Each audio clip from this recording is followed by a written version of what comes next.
একদিন স্বর্গের অপ্সরা নাচ করছিল, কিন্তু স্বর্গের অপ্সরা নাচ কারোর ভালো লাগলো না। তাই তাকে হঠাৎ থামিয়ে দেওয়া হলো আর বলা হলো তোমাকে মর্তলোকে পাঠিয়ে দেওয়া হবে, তোমার নাচ একদম ভালো হচ্ছে না। সেই অপ্সরা মর্তলোকে আসার পর তো পুরোই অবাক, সবকিছু দেখে তার যেন অদ্ভুত লাগে। সে হঠাৎ দেখে একটা মেয়েকে গোল গোল কি একটা খাচ্ছে। অপ্সরা অবাক হয়ে তাকে জিজ্ঞাসা করে, হে সখী, তুমি এটা কি খাচ্ছ?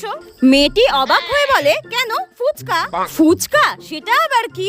মেয়েটি অবাক হয়ে বলে, পাগল নাকি, আজকালকার দিনে ফুচকা খেতে জানে না, এরকম পাগল আছে নাকি? মেয়েটি অপ্সরাকে তো খুবই ঝাড়লো আর বললো, ফুচকা খাওয়ার সময় যত সব ডিস্টার্ব করতে চলে আসে, জানতো জান, বলে এইভাবে তাড়িয়ে দিল অপ্সরাকে। আর অপ্সরাও কিছু না বুঝতে পেরে চলে যায়। অপ্সরা মর্তে ঘোরাঘুরি করতে করতে হঠাৎ দেখে কিছু লোক নাক দিয়ে মুখ দিয়ে ধোঁয়া বের করছে, আর সেটা দেখে তো অপ্সরা একদমই অবাক। তারপর কিছু লোক তাকে জিজ্ঞাসা করে সে কে, আর সে বলে, আমি তো স্বর্গের অপ্সরা। এই কথাটা শুনে তো ওখানকার লোকেরা অপ্সরাকে পচা ডিম পচা টমেটো ছুঁড়ে মারতে থাকে, আর অপ্সরা ব্যথা পেয়ে কান্নাকাটি